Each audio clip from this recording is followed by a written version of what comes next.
가장 작은 죄라도 진짜 사소한 죄 하나라도 우리가 그 죄를 범하면 그 죄는 우리를 법적으로 죄인이 되게 하고 영원한 형벌을 받아 마땅하게 한다는 거예요. 거짓말 한 번이라도. 그러니까 모든 죄가 대죄라고 볼 수 있죠. 심각하다 볼 수 있죠. 왜냐하면 하나님은 거룩한 분이기 때문에 그렇습니다. 그분의 나라에 들어가고 그분과 동행하기 위해서는 사소한 죄라도 있으면 안 되는 거예요. 그럼 누가 구원받습니까? 그래서 구원의 길을 열어주신 거죠. 하지만 어떤 죄들은요 다른 죄들보다 심각하다고 성경은 또 가르쳐요. 구약 성경에도요 계명들에서 더 심각한 죄들이 나오고 예수님도 본디오 빌라도 그렇게 말씀하시죠. 네 죄보다 나를 너에게 넘겨준 자, 대제사장 가야바와 유대인들 말하는 거죠. 그들의 죄가 더 크다. 그렇게 말씀하셨고 예수님은 산상수훈에서 지극히 작은 계명 하나일지라도 이렇게 말씀하신 걸 통해서 계명도 작고 큰 게 있다는 것을 말씀하신 거죠. 어떤 죄는요 우리의 삶과 하나님과의 관계에 아주 해로운 결과를 가져옵니다. 뭐 간음이라든지 살인이라든지 하나님을 모독하는 거라든지 이런 나 자신의 인생과 마음과 영혼과 교회 공동체에 큰 타격을 주는 죄들이 있죠. 그리고 성경은요 의도적이고 반복적인 죄, 죄인 줄 알면서도 짓는 죄는 모르고 짓는 죄보다 더 악하다고 그렇게 말합니다. 그래서 구약의 레위기에 보면 제사를 통해서 죄인들이 하나님께 용서받을 수 있었지만 고의로 지은 죄, 알고도 지은 죄는 용서받지 못한다고 그렇게 계명에 나와요. 제사로도. 그리고 일반 성도보다 영적 지도자가 지은 죄가 더 심각합니다. 그래서 레위기 4장에 보면요 속죄제를 드릴 때 제물이 달라요. 대제사장 같은 경우에는 범죄했을 때 범죄했다가 그걸 깨달았을 때 모르고 범죄했다가 깨달았을 때 속죄제를 드리는데 흠 없는 수송아지로 드려요. 그리고 이스라엘 온 회중이 범죄했을 때 민족적 불신앙 이런 경우에는 어떤 제물 드려야 되냐? 대제사장의 제와 똑같은 제물을 드려야 돼요. 수송아지. 하지만 족장 각 지파의 족장들이 범죄했을 때는 그때는 순념소로 드려야 되고 그 다음에 평민이 지었을 때는 양으로 제물을 드리고 양은 드릴 형편이 안 되는 사람은 비둘기 한 쌍, 비둘기 한 쌍도 못 드리는 사람은 가루로도 드릴 수 있었어요. 곡식으로도. 속죄제의 경우는 왜냐 다 용서받아야 되니까 가난한 사람도. 그러니까 책임이 크면 클수록 죄도 크다는 거예요. 그래서 똑같은 간음의 죄일지라도 성도가 지은 죄와 목회자가 지은 죄는 그 심각성이 다릅니다. 성경은 그렇게 가르쳐요. 하지만 아무리 심각한 죄라도 회개하고 예수님께 나아가면 용서받는다고 성경은 말합니다. 그래서 고린도전서 6장 9절에 11절에 보면요 불의한 자는 하나님 나라를 유업으로 받지 못한다. 그러니 미혹을 받지 말아라. 음행하는 자, 우상 숭배하는 자, 간음하는 자, 탐색하는 자, 남색하는 자, 남색은 동성애를 말하는 거죠. 도적이나 탐욕을 부리는 자, 술 취하는 자, 모욕하는 자, 속여 빼앗는 자들은 하나님 나라를 유업으로 받지 못하리라. 이런 죄를 범하는 사람은 하나님 나라에 들어갈 수 없다는 거예요. 하지만 너희 중에 이와 같은 자들이 있더니 주 예수의 이름과 우리 하나님의 성령 안에서 씻음과 거룩함과 의롭다 하심을 받았느니라. 이런 죄를 범한 자일지라도 회개하고 주 예수를 믿으면 깨끗하게 될 수 있다. 용서받을 수 있다. 그렇게 성경은 가르칩니다. 그런데 용서받지 못하는 죄, 오늘 말씀 제목이 그거잖아요. 본문에도 나오거든요. 그 용서받지 못하는 죄가 뭐냐는 거죠. 어떤 사람은 두려워합니다. 용서받지 못한 죄가 있어? 내가 혹시 그걸 범해서 내 구원이 취소되면 어떡하지? 이렇게 두려워하는 성도들도 있어요. 자, 우리가 본문을 봅시다. 본문을 보면서 용서받지 못하는 죄가 어떤 것인지 우리가 살펴보기를 바랍니다. 자, 바리새인들은요 성령님을 모독했어요. 22절 23절에 보시면 그때 귀신 들려 눈 멀고 말 못하는 사람을 데리고 왔거늘. 예수님에게 귀신 들려서 눈 멀고 말 못하는 사람 데리고 왔어요. 여러분 눈도 안 보여. 말도 못해. 얼마나 답답하겠습니까? 이 사람의 인생은 일생 깜깜해요. 아무것도 보지를 못해요. 자기 감정도 표현 못해요. 이런 소리밖에 못하는 거예요. 얼마나 이 사람 묶여 있습니까? 얼마나 답답하겠어요. 여러분 보고요 1시간만 말하지 말라 해도 여러분 답답해 죽을 거예요. 여러분 눈을 가리고 10분만 있어 보세요. 그 10분이 1시간 같이 여겨질 겁니다. 근데 이 사람은요 귀신 들려 영적인 문제 때문에 보지 못하고 말 못해온 거예요. 그 사람은 누가 예수님께 데리고 왔는데 예수님이 고쳐주신 거예요. 바로 그 사람이 말을 하는 거예요. 그 사람이 보는 거예요. 무리가 다 놀라 이러대. 여기서 놀랐다는 말은요 깜짝 놀랐다는 거예요. 크게 놀랐다는 거예요. 이 귀신 들려서 보지 못하고 말 못하는 사람이 한순간에 보고 말하니까 사람들이 깜짝 놀라면서 뭐라고 말합니까? 이는 다윗의 자손이 아니냐? 이 다윗의 자손은 무슨 호칭입니까? 메시아를 말하는 거예요. 그리스도를 가리키는 호칭이거든요. 이 사람이 진짜 메시아네. 단순히 이 사건만 가지고 말한 건 아닐 겁니다. 지금까지 예수님의 가르침을 들어왔고 지금까지 예수님이 병자를 고치는 많은 사건들을 사람들이 봐왔잖아요. 예수님 따라다니는 무리들이. 눈먼 자 눈 보게 하고 듣지 못한 자 듣게 하고 걷지 못한 자 걷게 하고 심지어 죽은 자를 살리고. 그걸 본 사람들이요 이 사람이 메시아구나. 다른 복음서에서는요 예수님의 기적을 보고 이렇게 말하는 사람도 있었습니다. 메시아가 올지라도 이 사람보다 기적을 더 많이 행하지는 못할 거야. 예수님이 하신 일을 보면 누가 봐도 하나님의 역사예요. 귀신이 어떻게 눈먼 자의 눈을 뜨게 합니까? 귀신이 어떻게 귀신을 쫓아내고 하나님을 섬기게 합니까?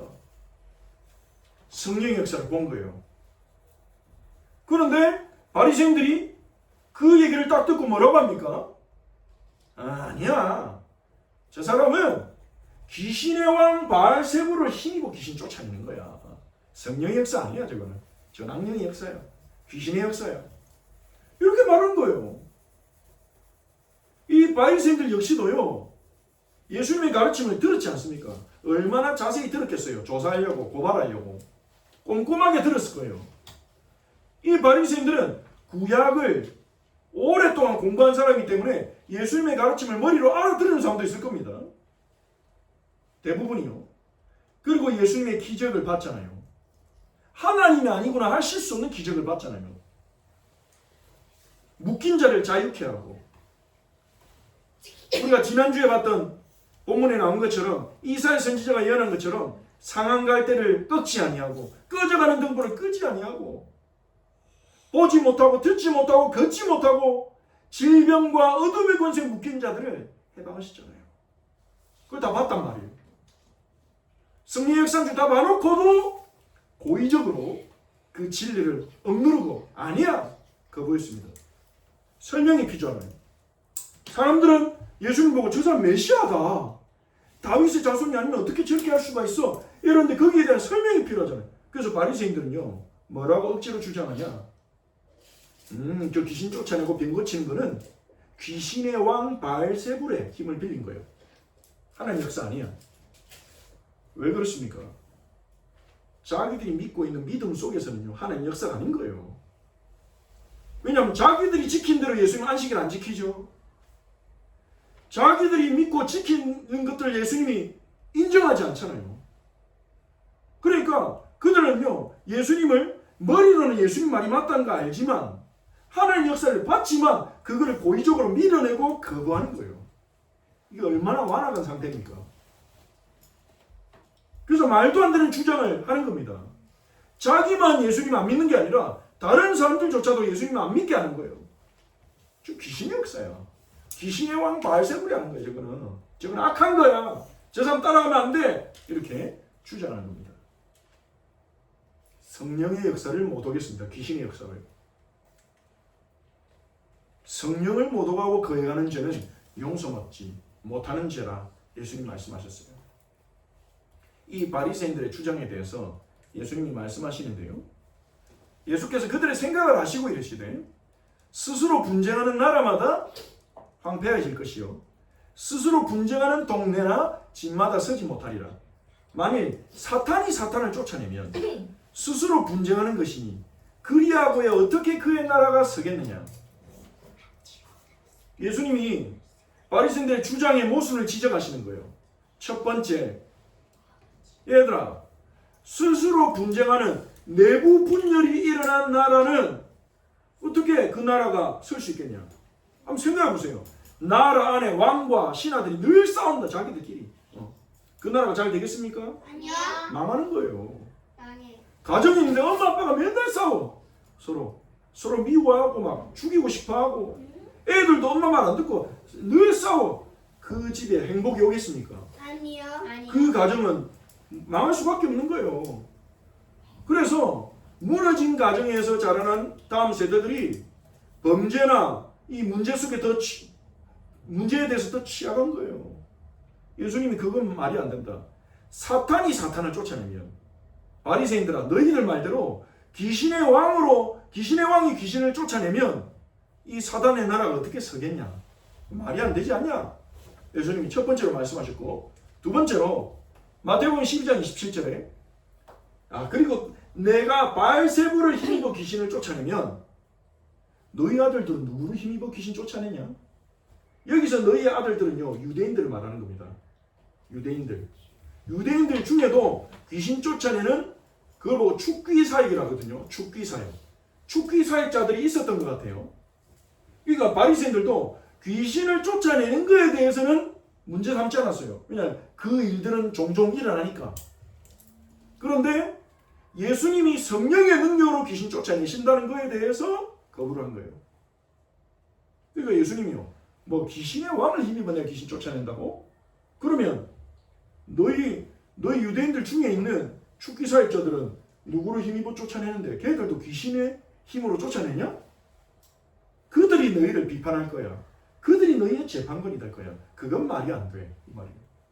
말이 안 되잖아요. 귀신을 쫓아낸다니. 그래서 예수님이요. 귀신을 쫓아내는 영적 배경에 대해서 설명하신 거예요. 귀신을 쫓아내는 영적 배경에 대해서 설명하시는데 28절을 보세요. 마태복음 12장 28절. 그러나 내가 하나님의 성령을 힘입어 귀신을 쫓아내는 것이면 하나님 나라가 이미 너에게 임하였느니라. 자 여기서 쫓아내는 이것은 이제 조건문이죠. 내가 만일이 생략됐죠. 내가 만일 하나님의 성령을 힘입어 귀신을 쫓아내는 것이면 이런 말이잖아요. 근데 이 부분을 헬러 가정법 현재로 보면 만일을 때문에로 바꿀 수 있습니다. 만일을 때문에로 해석해야 됩니다. 그러면 이렇게 되는 거예요. 내가 하나님의 성령을 힘입어 귀신을 쫓아냈기 때문에 이렇게 되는 거예요. 내가 하나님의 성령을 힘입어 귀신을 쫓아낸 거야. 너희들의 주장과는 달리. 너희는 바알세불의 힘으로 귀신 쫓아냈다 하지만 성령의 능력으로 귀신을 쫓아낸 거야. 하나님의 나라가 이미 너에게 임한 거야. 이렇게 말씀하시는 거예요. 귀신이 쫓겨난 사건은요. 단순히 예수님의 권세를 보여준 것일 뿐만 아니라 귀신이 쫓겨나는 것은 사탄의 나라를 무너뜨리는 하나님의 나라가 이 땅에 임한 증거라는 겁니다. 하나님 나라가 이 땅에 임했기 때문에 성령께서 귀신을 쫓아낸 거라고 예수님 말씀하시는 거예요. 이 바리새인들이 지금 하나님 이 땅에 임한 하나님 나라를 대적하고 있는 거죠. 우리 29절 보시면 예수님이요. 사람이 먼저 강한 자를 결박하지 않고서야 어떻게 그 강한 자의 집에 들어가 그 세간을 강탈하겠냐. 결박한 후에야 그 집을 강탈하리라. 예수님이요. 도둑 비유를 들어요. 이렇게 말씀하신 거예요. 만약에 어떤 집에 들어가서 도둑질을 하려고 한다. 그러면 그 집 주인이 도둑질 하려고 하는데 그 집 주인이 굉장히 힘이 세고 싸움 잘하는 헤라클레스 같은 사람이에요. 그러면 도둑질하러 들어갔다가 맞아 죽을 수도 있잖아요. 그럼 도둑질 하려면 어떻게 해야 돼요? 그 헤라클레스를 수면제를 먹이든지 해가지고 재워놓고 밧줄로 꽁꽁 묶어놓고 그 다음에 들어가서 도둑질을 해야 되지 않겠냐. 그래야 강탈할 수 있지 않겠냐. 예수님이요 하도 못 알아들으니까 악한 비유를 쓰신 겁니다. 자, 여기서 강한 자가 누굴까요? 결박에 대한 강한 자 사탄이에요.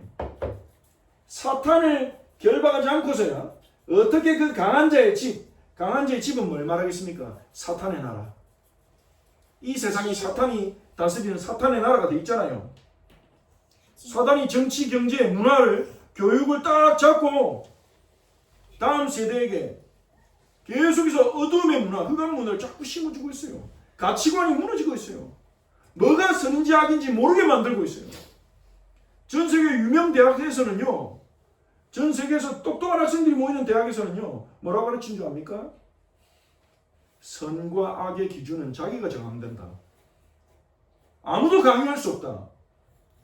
이게 착한 일이니까 해야 돼. 이렇게 강요할 수 없다. 개인이 알아서 선택하면 된다. 이게 무슨 말입니까? 성경은 뭐라 가르칩니까? 선과 악의 기준은 하나님만이 정하신다. 하나님이 창조주시니까 가장 거룩하시고 가장 지혜롭고 가장 위대하시니까. 근데 지금요, 왜 세상에는 하나님을 대적하는 내용들이 자꾸 일어나고 유튜브와 SNS와 학교 현장에 퍼져나가냐? 강한 자의 집이기 때문에 세상에. 그러면 강한 자의 집에 들어가서 강탈해야 되는 이 세간은 뭐겠습니까? 사로잡혀 있는 자들. 하나님 백성들을 말하는 거예요. 지금 예수님이 귀신이 떠나간 사건을 해설해 주시는 거예요. 바리새인들이 대도 안 한 시비를 걸고 있으니까, 성령을 못 오가고 있으니까 예수님이 해설해 주시는 거예요. 지금 하나님의 성령이 귀신을 쫓아내시는 것은 이 사단의 나라의 강한 자를 무력화시키고 결박하고 그 강한 자에게 묶여있던, 사로잡혀있던 하나님의 백성을 건져내는 일이 일어나고 있는 것이다. 사단에게 사로잡힌 자를 되찾는 회복의 사역이라고 말씀하시는 거예요. 하나님이 이 일을 하실 것에 대해서 이사야 선지자가 예언을 했죠. 자, 같이 한번 읽어봅시다. 이사야 49장 24절 25절 같이 있습니다. 용사가 빼앗은 것을 어떻게 도로 빼앗으며 승리자에게 사로잡힌 자를 어떻게 건져낼 수 있으랴. 여호와가 이같이 말하노라. 용사의 포로도 빼앗을 것이요 두려운 자의 빼앗은 것도 건져낼 것이니 이는 내가 너를 대적하는 자를 대적하고 내 자녀를 내가 구원할 것입니다. 아멘. 자, 용사, 아주 용맹한 전사가 빼앗은 것을 어떻게 되찾아올 수 있겠냐? 승리자가 사로잡아간 자들을 어떻게 건져낼 수 있겠냐? 근데 여호와가 이같이 말하노라. 용사가 사로잡은 포로도 빼앗을 것이요 두려운 자가 빼앗은 것도 빼앗아올 것이다. 누가요? 내가 너를 대적한 자를 대적하고 내 자녀 이스라엘의 백성들을 내가 구원할 것입니다. 이사야 선지자가 예언했어요. 하나님이 빼앗긴 자들을 되찾아오실 거라고. 그 일이 일어나는 현장이었어요. 예수님이 귀신에게 사로잡혀서 보지도 못하고 듣지도 못하고 어둠 속에서 사랑하는 아빠 엄마의 얼굴도 볼 수 없고 사랑한다 말도 못하는 이 어둠 속에서 살아가는 그 영혼을 사단의 나라로부터 되찾아오는 사역이 일어나고 있는 겁니다. 그게 복음운동이에요. 어둠에 묶인 자, 사단에게 묶인 자를 예수 그리스도의 이름으로 복음을 전할 때 성령이 역사하셔서 그의 묶임을 풀고 되찾아오는 거예요. 그게 전도입니다. 그래서 전도는요, 너무나 영광스러운 거예요. 어렵다 싶다가 아니라 너무나 영광스러운 거예요. 하나님 하시는 일이고요. 그 일이 일어나고 있는데 바리새인들은요 그걸 막은 거예요. 방해한 거예요. 성령 역사를 귀신의 역사라고 이렇게 조롱하고 모독한 겁니다. 그 죄가 너무 크다는 거죠. 30절에 30절이 없는데 30절 여러분 성경 본문 한번 큰 소리 한번 읽어주십시오. 나와 함께 아니하는 자는 나를 반대하는 자요 나와 함께 모이지 아니하는 자는 해치는 자니라. 이게 무슨 말이냐? 이런 사실을 알고도 바리새인들은요 알 수 있어요. 이 사람들은 성경의 전문가 아닙니까? 예수님 말씀을 들었어요. 귀신이 쫓겨나가고 병자들이 치유되는 게 하나님의 역사라는 걸 알 수 있었어요. 그럼에도 불구하고 예수님과 함께 사람들을 모으지 아니하는 자는 예수님을 반대하는 자라는 거예요. 중립은 없어요. 예수님과 함께 하든지 예수님을 반대하든지. 이것은 영적인 전쟁입니다.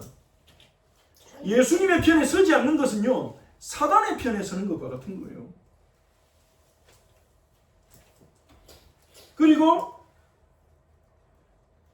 예수님 그렇게 말씀하셨는데 바리새인들은요 예수님의 제자가 되어서 함께 사람들을 모으기는커녕 성령을 모독하면서 사람들을 흩으려 했어요. 예수님 따라가면 안 되니까. 예수님 따라가면 내가 손해니까. 예수님 따라가면 나를 따르는, 나를 높여주는 사람이 없어지니까, 내 편이 없어지니까. 그래서 성령을 모독했습니다. 예수님은 엄중히 말씀하십니다. 31절 32절에 그러므로 내가 너희에게 이르노니 사람에 대한 모든 죄와 모독은 사심을 얻되 성령을 모독하는 것은 사심을 얻지 못하겠고 또 누구든지 말로 인자를 거역하면 사심을 얻되 누구든지 말로 성령을 거역하면 이 세상과 오는 세상에서도 사심을 얻지 못하리라. 사람에 대한 모든 죄와 모독은요 회개하면 용서받을 수 있어요. 하지만 성령을 모독하는 것은 사심을 받지 못하는 죄다. 용서받지 못하는 죄라고 말해요. 우리는요 이 말 앞에서 굉장히 엄중하게 이 말씀을 들어야 될 것입니다. 성령을 모독한 죄가 그럼 뭐야? 알아야 되겠죠. 누구든지 말로 인자를 거역하면 여기서 인자는 예수님입니다. 예수님을 거역하는 말은 용서받을 수 있지만 말로 성령을 거역하는 것은 이 세상과 오는 세상에서도 사심을 받지 못하리라 그랬어요. 그러면 예수님을 말로 거부하는 것은 용서받을 수 있지만 성령을 말로 거부하는 것은 용서 못 받는다. 그럼 성령님이 예수님보다 더 높으냐? 그런 말이 아닙니다. 성령을 모독하고 거역하는 죄는 어떤 것입니까? 바리새인들이 한 것처럼요. 그리스도께서 어떤 분인지 알고 그분을 통해 일하시는 성령의 능력에 관해서도 알고 있으면서도 이 사람은요 진리를 깨달은 거예요. 복음을 깨달은 거예요. 이해했어요. 성령의 역사도 봤어요. 예수 이름으로 병자가 치유되고 귀신 떠나는 것도 봤어요. 그런데도 그 사실을 고의적으로 거부하고 의도적으로 거부하고 그리스도 안에서 이루어진 성령의 사역을 악의적으로 비방하는 죄. 이게 성령 모독죄, 성령 거역죄입니다.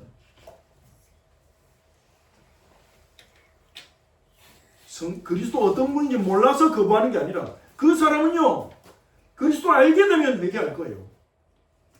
근데 그리스도가 어떤 분인지 알고 십자가에서 우리 죄를 대속하셨음을 알고 머리로 논리적으로 다 이해가 됐어요. 하나님의 성령이 역사하신 것도 보거나 확인했어요. 그런데도 거부하는 거예요. 성령 거부 모욕죄입니다. 그게. 히브리서 6장 4절 6절에 보면 이런 말씀이 있습니다. 같이 한번 봅시다. 같이 읽겠습니다. 한 번 빛을 받고 하늘의 은사를 맛보고 성령에 참여 안 받고 하나님의 선한 말씀과 내세의 능력을 맛보고도 타락한 자들은 다시 새롭게 하여 회개하게 할 수 없나니 이는 그들이 하나님의 아들을 다시 십자가에 못 박아 드러내놓고 유혹되게 합니다. 아멘. 난해 구절 중에 하나예요. 또 구원받은 사람이 타락할 수 있다는 겁니까? 구원받은 사람이 타락하면 새롭게 하여 회개하게 할 수 없나니 무슨 말이잖아요. 자, 예수님 말씀하신 성령 모독죄와 일치한다고 볼 수 있습니다. 이 본문이 한번 빛을 받고 빛은 계시죠. 복음을 들었어요. 복음을 이해했어요. 하늘의 은사를 맛보고 이 하나님의 은혜를 교회 공동체를 통해서 이 하나님이 함께하는 공동체의 어떤 분위기나 이런 걸 맛봤어요. 성령에 참여한 바되고 성령이 역사하시는 것을 봤어요. 예수님이 병자와 귀신 쫓아내는 걸 본 바리새인들처럼 하나님의 선한 말씀과 하나님의 말씀을 충분히 들었어요. 내세의 능력, 내세는 오는 세상, 하나님 나라의 능력이죠. 하나님 나라의 통치를 받을 때 사람들이 어떻게 변화되는가를 이거를 맛보고도 타락한 자들 받아들이지 않는 거예요. 머리로는 복음 이해됐는데 하나님의 역사를 보고도 거부하는 거예요. 이런 사람들이 세상에 있습니까? 있습니다. 바리새인들도 그랬고요. 그리고 목회자 중에도요. 복음을 이해하고 복음을 전하기도 하고 자기 목회 사역을 통해서 병자 치유된 것도 경험해놓고도 어떤 지점에서 상처를 받았어. 하나님께 상처를 받아서 고의적으로 하나님을 거부하고 하나님 인정하지 않고 하나님의 부르심을 계속 거절하면서 끝까지 떠나가는 자들, 그러면서 교회를 비방하고 목회자를 비방하는 자들, 하나님을 비방하는 자들, 이게 성령 모독죄예요. 왜 용서받지 못합니까? 이런 죄가요. 성령을 모독하고 거역한 죄가 너무 강력해서 십자가의 구속으로도 해결하지 못하는 게 아니라 이 죄 자체가 너무 끔찍해서 예수님의 십자가가 감당하지 못하는 게 아니에요. 말씀과 성령을 통해 죄인인 우리의 완악한 마음을 회개하게 하시고 구원을 위해 그리스도를 신뢰하게 하시는 하나님의 용서를 거부하기 때문에 용서받지 못하는 거예요. 회개한다면 하나님께 하나님 용서하실 것입니다. 회개한다면요. 어떤 죄인이라도 회개한다면 용서하는 거예요. 그런데 이렇게 자신이 복음을 머리로 이해하고 자신도 다 알고 있다. 하나님 역사도 다 봐놓고도 그 하나님 역사를 착각이나 사람의 속임수로 이해하고 그걸 비방하는 자들. 한국교회 굉장히 유명한 목회자, 이름만 대면 아는 목회자죠. 많은 목사님들이 존경하는 목회자인데 그분의 아들이요. 몇 년 전에 이런 상태에 빠졌어요. 유튜브를 통해서요. 자기가 하나님의 역사라고 예전에 말했던 것들을 전부 다 부정하고, 그건 착각이었어. 그거는 교회 안에 일어나는 기도 응답, 그건 착각이야. 그러면서 교회를 비판하고 하나님은 없다고 주장하는 그런 유튜브를 하고 있는 사람도 있어요. 그 사람은 너무나 잘 압니다. 신학적인 지식. 기도에서 응답받는 것도 예전에 간증했어요. 본인이. 근데 본인이 그걸 취소했어요. 그 하나님 역사가 아니었던 것 같다. 내 착각이었다. 이 사람은 회개하지 않습니다. 받아들이지 않습니다. 그걸 보면서 너무 마음이 아프더라고요. 그분의 아버지는 저도 존경하는 목사님이거든요. 그분을 놓고 기도했었는데 회개하기를 바랍니다. 성령께서 우리를 부르실 때 우리가 믿는 신앙은요, 여러분도 예수님 믿고 계시지만 우리가 믿는 신앙은요, 단순히 우리가 머리로 지적으로 동의해서 예수가 그리스도네, 맞네, 믿어야 되겠네, 이렇게 믿어진 게 아닙니다. 단순히 그냥 머리로 그리스도 삼직, 예수님 십자가 나를 대신해 죽으셨구나, 고맙네, 감사하네, 믿으면 하나님 자녀가 돼? 나 하나님 자녀 돼야지, 천국 가야지, 믿어야 되겠다, 이렇게 내가 결단하고 내가 믿은 게 아니에요. 그렇게 신앙생활하는 사람은 일종의 어떤 가짜 신앙이라고 볼 수 있습니다. 만들어낸 믿음. 근데 우리가 진짜 구원받기 위해서는요, 우리의 마음에 회개가 일어나야 돼요. 내가 하나님 앞에 끔찍한 죄인임을 인정하고 나의 힘으로는 구원받을 수 없다는 나의 절대적인 무력함을 깨닫고, 하나님 나를 용서해 주십시오, 내게 긍휼을 베풀어 주십시오, 이런 회개가 일어나야 돼요. 근데 그 회개는요, 우리 스스로 할 수가 없어요. 하나님의 성령이 우리의 마음에 역사하실 때, 그걸 보고 신학적으로는 성령의 효력이 있는 부르심이라 합니다.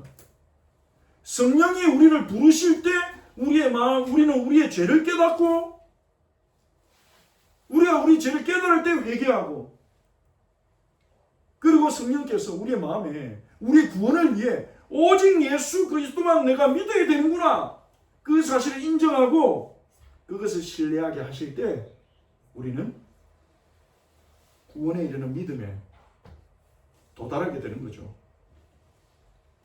성령의 역사가 절대적입니다. 우리가 구원받는 데는요.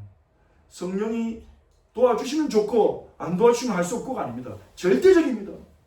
성령의 효력이 있는 부르심이 아니거든요. 성령님이 아니거든요. 예수님의 십자가 구속에 우리가 들어갈 수가 없어요. 그런데 그 성령님이 하시는 역사를 모독하고 고의적으로 거부하고 악의적으로 비방한다. 이건요, 복음 운동을 막는 죄요, 하나님 역사를 방해하는 죄요, 하나님의 용서를 거부하는 죄입니다. 하나님이 용서하지 못하는 죄는 없습니다. 사실은요, 하나님 용서하지 못하는 죄는 없습니다. 하지만 사람이 그분의 용서를 끝까지 거부한다면, 완강하게 거부한다면 그 사람은 용서받지 못하는 거예요. 용서받지 못하는 죄의 본질은 뭡니까? 사람이 하나님 용서를 끝까지 거부한다는 거예요.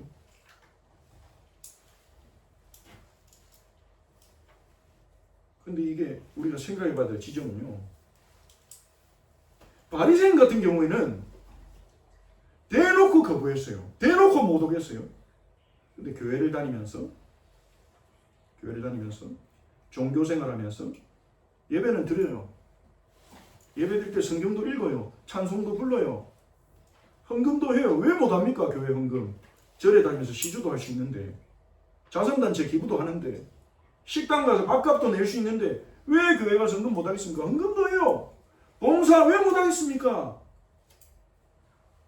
동네 봉사하러 가서도 밥도 하고 빨래도 하고 어린 사람 도와주고 다 하는데, 하나님 안 믿어도 그건 다 하는데, 예수님이 하나님 아들이요 나의 구세주시라는 이 진리를 진지하게 엄숙하게 마음으로 받아들이지 않고, 말씀을 통해서 내 마음속에 역사하시는 성령의 부르심을 민감하게 반응하지 않고 거부하고 종교생활하고 있는 사람들, 자신도 모르게 성령을 거부하고 있는 사람들, 자기들 하나님 잘 믿고 있다 생각해요. 바리새인들도 그랬잖아요. 바리새인들도 자기들 하나님께 최선을 다하고 자기들만큼 하나님께 열정적인 사람이 없다고 생각했어요. 조용히 성령을 거부하고 있는 사람들, 교회 안에서, 큰 교회 안에 숨어서, 봉사 뒤에 숨어서, 교회 생활하는 어떤 실천적인 일들 뒤에 숨어서, 많은 전도와 헌신 뒤에 숨어서 성령의 부르심을 거절하고 있는, 예수 그리스도를 따르라는, 예수 그리스도의 멍에를 매라는 성령의 부르심을 거역하고 있는 그런 죄인들이 있다는 겁니다. 내가 그렇진 않은지, 우리가 그렇진 않은지 우리가 돌아보기 기도해야 되겠습니다. 우리 다음 세대들이 그러한 길을 가지 않도록 우리가 기도해야 되겠습니다. 왜 바리새인들은 성령을 못 오가는 말을 했을까요? 왜 이렇게 끔찍한 상황에 빠졌을까요? 바리새인들이 뭘 잘못했길래 왜 그렇게 됐을까요? 예수님의 진단을 들어봅시다. 마태복음 12장 33절 34절에 예수님이 말씀하십니다. 나무도 좋고 열매도 좋다든지 나무도 좋지 않고 열매도 좋지 않다든지 하라.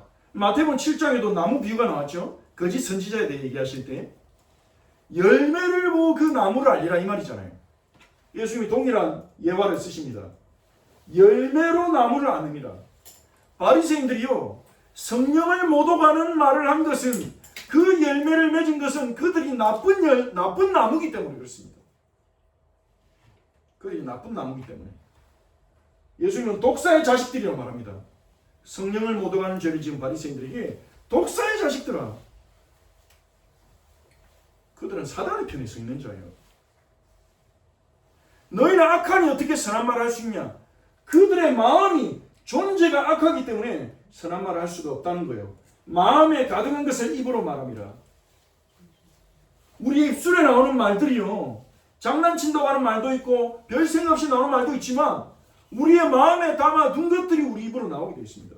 그럼 중요한 건 우리의 마음에 뭐가 담겨 있느냐죠. 35절에서 예수님 말씀하십니다. 선한 사람은 그 쌓은 선에서 선한 것을 내고 악한 사람은 그 쌓은 악에서 악한 것을 내는다. 여기서요 한글로 그 쌓은이라고 번역된 이 단어의 헬라어를 보면요 세사우로스예요. 세사우로스. 세사우로스는 무슨 뜻이냐? 보물 창고 이런 뜻이에요. 보고, 보물 창고를 줄여서 보고 이렇게 부르죠.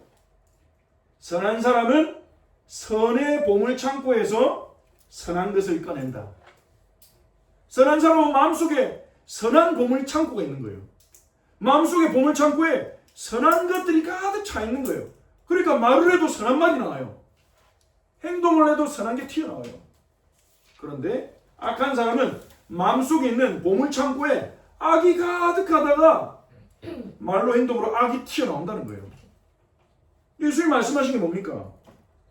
이 바리새인들이 그냥 실수로 성령을 귀신의 역사로 못 오간 게 아니라 실수로 한 게 아니에요. 그들의 마음속에 악한 것을 계속 담아왔다는 거예요. 뭘 악한 걸 담아왔습니까?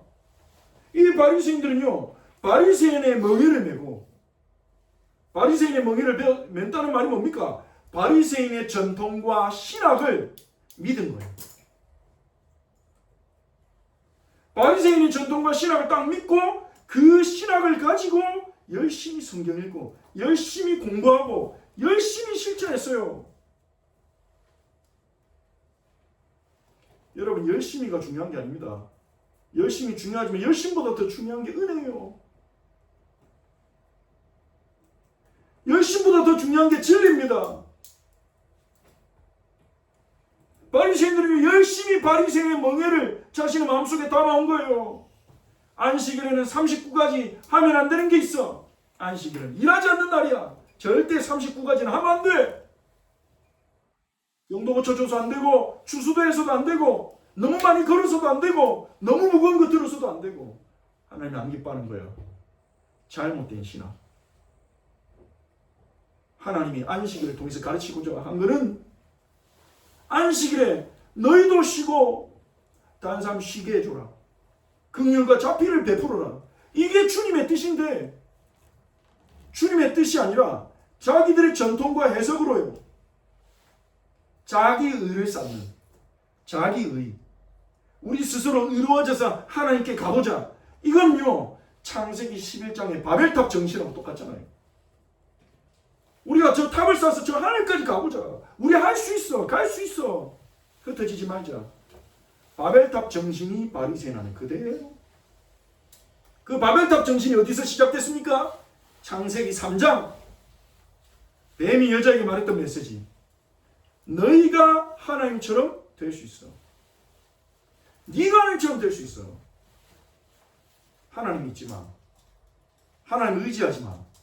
네가 하나님처럼 될 수 있는 길이 있어. 그게 바로 선악을 알게 한 나무를 먹는 거야.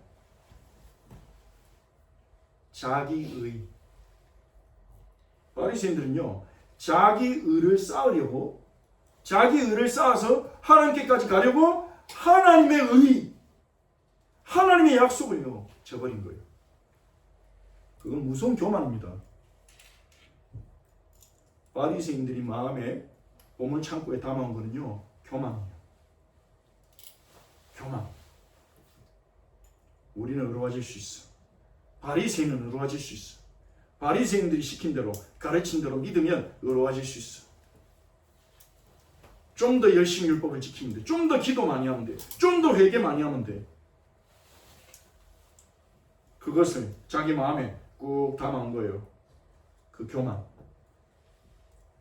그러다가 자신들의 전통을 비판하고, 자신들의 전통을 비판한 사람이 힘도 없고 실력도 없으면 무시하면 되는데, 자신들이 지키고 있는 전통을 비판하며 너희들은 사람의 전통을 지키느라 하나님의 말씀을 범하고 있지 않느냐.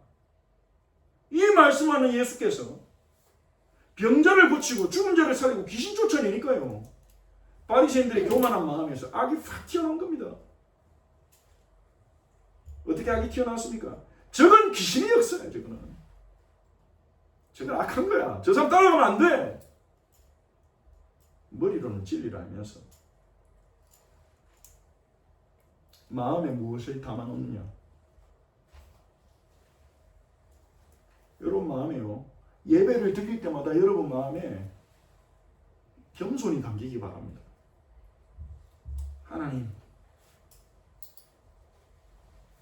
내가 하나님 말씀 듣고 보니 저는 하나님의 기준에 이룰 수 없는 죄인입니다. 저는 하나님 도움 필요해요. 하나님 은혜가 필요해요. 하나님 저를 만나주세요. 하나님 저를 도와주세요. 십자가에 너무나 감사합니다.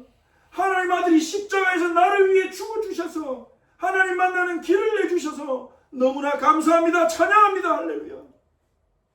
이 십자가에 하나님의 사랑에 대한 감사와 감동이 여러분 마음의 보물창고에 계속 담겨서 여러분이 입술로 하나님의 영광과 십자가 은혜가 계속 고백되고 간증되기를 바라요.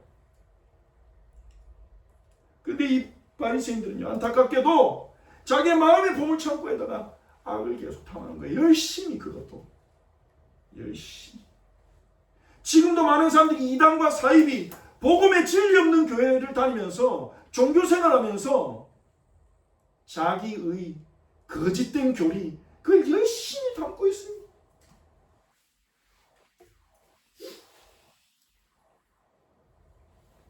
그들은 심판날에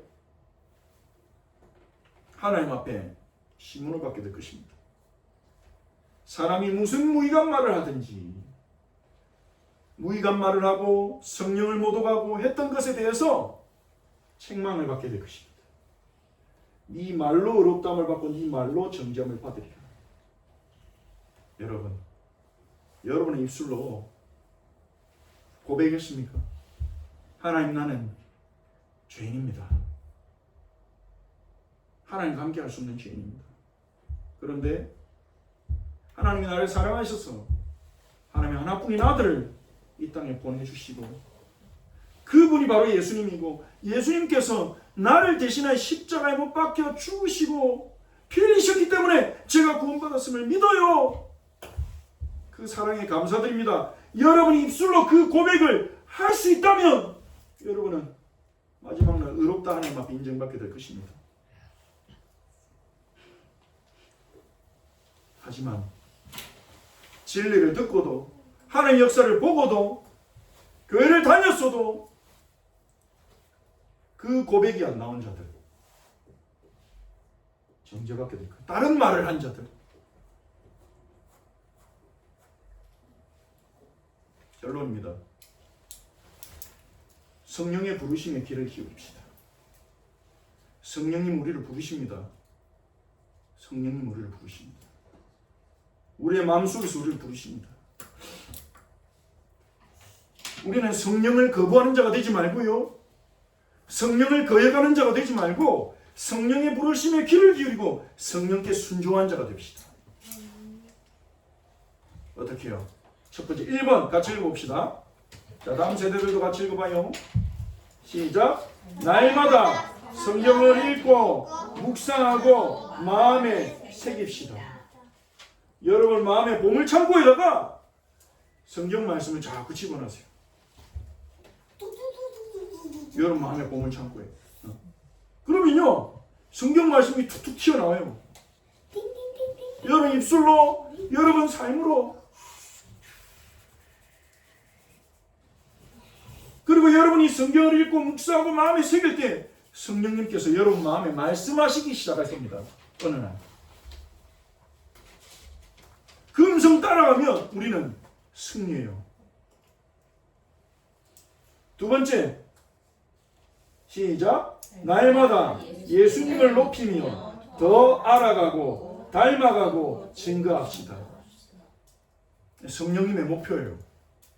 예수님을 높이는 것, 예수님을 알리는 것, 예수님을 닮아가게 하는 것, 예수님을 증거하는 게 성령님의 목표예요.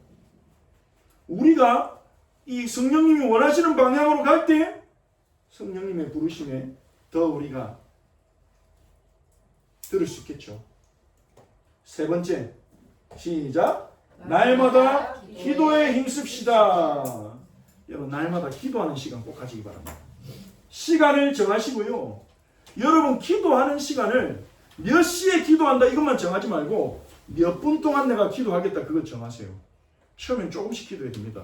3분 기도. 3분 동안 알람 맞춰놓고요. 소리 내서 기도하는 거예요. 아까 다음 세대들에게 말한 것처럼 소리 내서 주님께 하고 싶은 말 다 해요. 성경 읽으면서 생각난 거, 주일 설교 듣고 생각난 거, 지금 아픈 거, 지금 답답한 거 다 얘기하세요. 이 3분이 짧은 것 같다 이제. 3분 기도하다가 3분이 짧은 것 같다? 그럼 5분. 5분이 짧게 느껴진다? 10분. 계속 주님과 기도하는 시간을 조금씩 늘려가세요. 시간을 내야 돼요. 누군가랑 친해지고 싶으면요 시간을 내야 돼요. 시간 내서 밥도 먹고 차도 마시고 얘기해야 친해져요. 다른 방법은 없습니다. 주님께 시간을 내드려야 됩니다. 여러분 성령의 부르심에 귀를 기울여 여러분은 성령을 모독하거나 성령을 거역하는 죄를 짓지는 않을 거예요. 그런 사람은요 성령 모독죄, 성령을 거역하는 사람들은요 마음이 완고하기 때문에 생각도 안 해요. 근데 성령을 거역하면 안 돼. 성령을 모독하면 안 돼. 혹시 내가 그러지 않았을까? 이런 고민하는 사람은 아닌 거예요. 하지만 우리가 성령 모독죄, 성령 거역죄 거기에 안 빠진 것을 넘어서서 우리를 인도해 나가시는 성령의 부르심에 귀를 기울여 살아가는 민감한 우리 형제자매님들이 되기를 바랍니다.